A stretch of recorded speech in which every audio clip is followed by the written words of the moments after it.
वही अगली खबर आ रही है महाराष्ट्र से, यानी महाराष्ट्र गोवा सीमा के चेकपोस्ट पर रोका गया उद्धव ठाकरे का काफिला और ठाकरे हुए नाराज। यानी चुनावी जनसभा करने जा रहे शिवसेना यूबीटी के अध्यक्ष उद्धव ठाकरे के काफिले को बुधवार को सिंधुदुर्ग जिले में महाराष्ट्र और गोवा सीमा के पास एक चेकपोस्ट पर अधिकारियों ने रोक दिया और इससे वह नाराज हो गए। रिपोर्ट्स के मुताबिक एक कार में ठाकरे के सवार होने की जानकारी मिलने के बाद जांचकर्मियों ने काफिले को आगे बढ़ने दिया।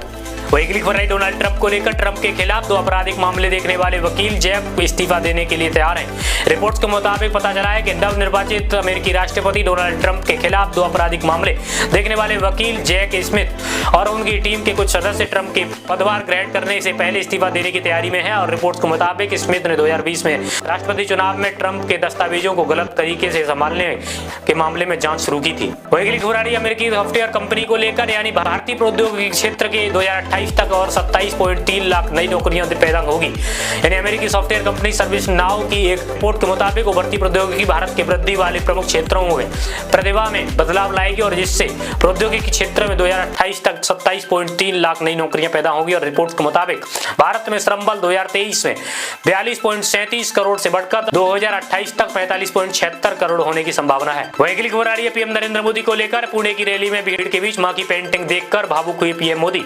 यानी पुणे महाराष्ट्र की रैली में भीड़ के बीच एक शख्स के हाथ में अपनी मां की हीराबेन की पेंटिंग को देखकर नरेंद्र मोदी भावुक हो गए और इसका वीडियो सामने आया। उन्होंने मंच से कहा कि कोई सज्जन मेरी मां का बहुत बढ़िया चित्र बनाकर लाए हैं, जो लाए हैं वह पीछे अपना नाम पता लिख दें, मैं उन्हें चिट्ठी लिखूंगा। वही अगली खबर आ रही दिल्ली से, दिल्ली में गंभीर श्रेणी में पहुंचा वायु प्रदूषण और देश में आज दर्ज AQI में सर्वाधिक। यानी दिल्ली में ठंड की दस्तक के साथ वायु प्रदूषण गंभीर श्रेणी में पहुंच गया और CPCB के अनुसार बुधवार शाम को दिल्ली में AQI 666 दर्ज किया गया, वो पूरे देश के सर्वाधिक है। और वही दिल्ली में बीजेपी के अध्यक्ष वीरेंद्र सचदेवा ने दिल्ली में 5वीं तक के सभी स्कूल बंद करने की मांग की है। वही खबर है नीतीश कुमार को लेकर, यानी बिहार के मुख्यमंत्री नीतीश कुमार ने अपने 9 मिनट के भाषण में 8 बार लिया पीएम मोदी का नाम और 7 बार दिया धन्यवाद।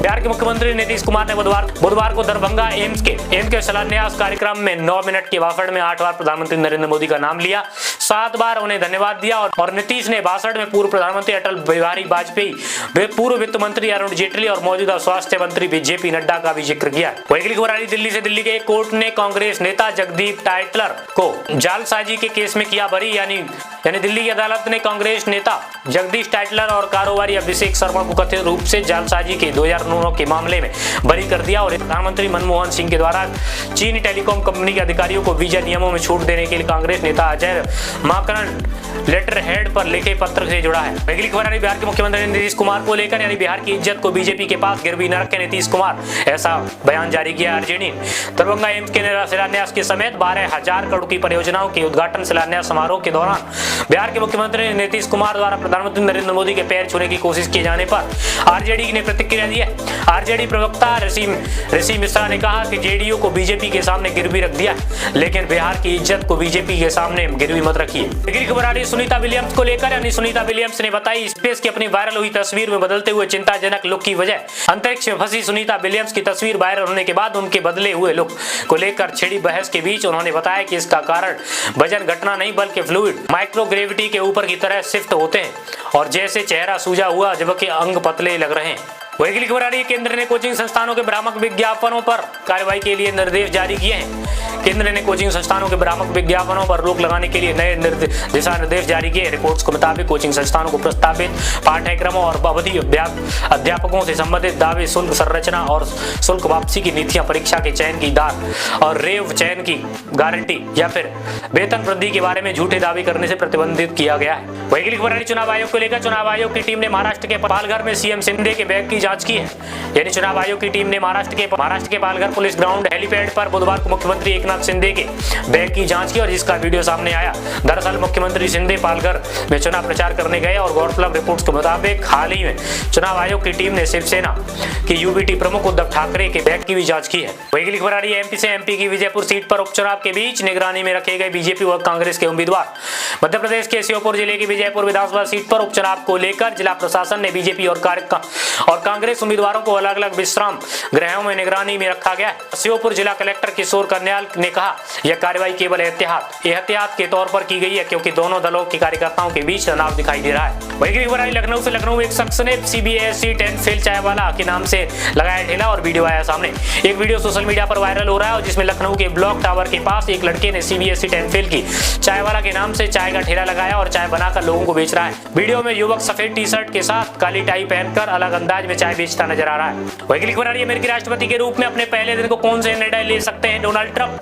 डोनाल्ड ट्रंप के अमेरिकी राष्ट्रपति के रूप में पहले दिन की दक्षिणी सीमा को सुरक्षित करने और अवैध प्रवासियों को डिपोर्टेशन के लिए एग्जीक्यूटिव ऑर्डर साइन कर सकते हैं। वह 6 जनवरी 2021 को यूएस कैपिटल हमले के दोषियों को माफ कर सकते हैं और पेरिस जलवायु समझौते से हट सकते हैं। इंपोर्टेड वस्तुओं पर टैरिफ लगाने की भी योजना है। वही क्लिक बना रही है यूपी में डीएसपी के लिए होती है कौन सी परीक्षा और कितनी होती है उम्मीदवारों को लंबाई और चौड़ाई। यानी यूपी में डीएसपी बनने के लिए यूपीएससी या फिर पीसीएस पास करने के बाद शारीरिक मापदंड पूरे करने होते हैं और डीएसपी के जनरल, ओबीसी और एससी वर्ग के उम्मीदवारों की लंबाई 165 सेंटीमीटर और एसटी की 160 सेंटीमीटर जबकि 84 सेंटीमीटर और एसटी की चौड़ाई 79 सेंटीमीटर होता है और जनरल, ओबीसी और एससी वर्ग की महिलाओं के लिए 152 और साथ में 147 सेंटीमीटर होनी चाहिए।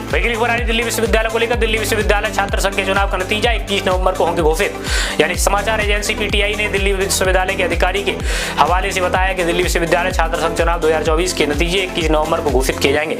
रिपोर्ट्स के मुताबिक कोर्ट ने चुनाव प्रचार के दौरान सार्वजनिक संपत्ति को पहुंचे नुकसान के मद्देनजर नतीजों का रोक लगाई थी और इससे सोमवार को कुछ शर्तों के साथ हटा दिया गया। वहीं हो रही दृष्टि आईएएस को लेकर यानी विकास दिव्य कीर्ति के संस्थान पर लगा छात्रों के खिलाफ एफआईआर कराने का आरोप और संस्थान ने जारी किया बयान। प्रयागराज में छात्रों के आंदोलन के बीच शिक्षाविद विकास दिव्य कीर्ति के संस्थान पर कुछ छात्रों के खिलाफ एफआईआर दर्ज कराने का आरोप लगाया और आरोप में एफआईआर प्रदर्शन के दौरान दृष्टि कोचिंग का पोस्टर फाड़ने को लेकर हुई है।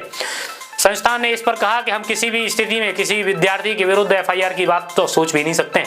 वहीं खबर आ रही पीएम नरेंद्र मोदी को लेकर यानी जेएमएम और कांग्रेस ने घुसपैठियों को झारखंड का निवासी बनाने के लिए गलत काम किए। पीएम नरेंद्र मोदी ने झारखंड के देवघर के चुनावी जनसभा में कहा कि जेएमएम और कांग्रेस ने बाहर से आए घुसपैठियों को यहाँ का स्थायी निवासी बनाने के लिए गलत काम किए। घुसपैठियों को उनके लिए रातों रात पक्के कागज बनाकर दिए गए और उन्होंने कहा कि आदिवासी बेटियों को शादी के नाम पर ठगा गया और जमीन हत्या ली गई। वही खबर जम्मू कश्मीर में आया 5.2 तीव्रता का भूकंप और अफगानिस्तान में था केंद्र। यानी जम्मू कश्मीर में बुधवार को 5.2 तीव्रता का भूकंप महसूस किया गया और इस दौरान जान माल के किसी नुकसान की कोई बड़ी खबर नहीं आई है। रिपोर्ट्स के मुताबिक भूकंप का केंद्र अफगानिस्तान में था और यह सुबह करीब 10:43 पर महसूस किया गया और इसके अलावा बुधवार को पाकिस्तान की राजधानी इस्लामाबाद समेत खैबर पख्तूनवा और साथ में पंजाब में भी भूकंप के झटके महसूस किए गए। वही अगली खबर आ रही है हरियाणा से यानी 10 बच्चों के पिता ने हरियाणा में 20 साल की छोटी युवती से किया निकाह और हाईकोर्ट ने लगाया जुर्माना। पंजाब हरियाणा हाईकोर्ट ने बीते दिनों मेवात में 20 साल छोटी युवती से भागकर निकाह करने के बाद सुरक्षा मांग रहे शख्स की याचिका खारिज कर दिया और कोर्ट ने उस पर 1 लाख का जुर्माना लगाते हुए याचिकाकर्ता की पहली शादी से 10 बच्चे हैं और यह कानून का दुरुपयोग करने जैसा है। 10 एकड़ जमीन का मालिक याचिकाकर्ता एक मैकेनिक है और इसकी आय 55,000 महीने है। वही खबर आ रही है पीएम नरेंद्र मोदी को लेकर। पीएम नरेंद्र मोदी ने दरभंगा एम्स का किया उद्घाटन। यानी नरेंद्र मोदी ने बिहार के दरभंगा में एम्स का उद्घाटन किया है और इस मौके पर राज्य के मुख्यमंत्री नीतीश कुमार भी मौजूद रहे।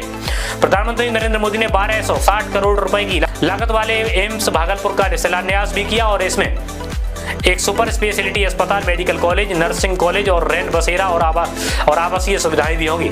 वही खबर रही ट्रंप को लेकर। ट्रंप ने फॉक्स न्यूज के होस्ट पीट हेग्सेथ को बनाया यूएस का नया रक्षा मंत्री। यानी अमेरिका के नवनिर्वाचित राष्ट्रपति डोनाल्ड ट्रंप ने फॉक्स न्यूज के होस्ट पीट हेग्सेथ को यूएस का नया रक्षा मंत्री बनाया और ट्रंप ने कहा कि पीट ने अपना पूरा जीवन सैनिकों और देश के लिए योद्धा के रूप में बिताया है। पीट होशियार और अमेरिका फर्स्ट की विश्वास रखने वाले, उनके नेतृत्व में हमारी सेना की फिर से महान होगी। अगली खबर रही पाकिस्तान से। पाकिस्तान में सिंधु नदी में गिरी बारातियों की बड़ी बस और दूल्हा दुल्हन समेत 26 लोगों की मौत हो गई। यानी पाकिस्तान के उत्तरी गिलगित बल्टिस्तान क्षेत्र में मंगलवार को बारातियों से भरी एक बस सिंधु नदी में गिरने से दूल्हा दुल्हन समेत 26 लोगों की मौत हो गई और अल जजीरा के मुताबिक अब तक कुछ लोगों के शव निकाले जा चुके हैं और बाकी लोगों को मृत मान लिया गया है। हालांकि काफी डंड के बावजूद सर्च ऑपरेशन जारी है। तो दोस्तों आज की बुलेटिन में इतना ही। होप आप सभी को ये बुलेटिन पसंद आई होगी। पसंद आई तो वीडियो को लाइक करना, चैनल को सब्सक्राइब नहीं किया चैनल को सब्सक्राइब करना और हाँ आपने फेसबुक पर फॉलो नहीं किया है तो फॉलो जरूर करना। चलिए मिलते हैं आप सभी से नेक्स्ट बुलेटिन के साथ। तब तक के लिए जय हिंद, जय भारत, वंदे मातरम।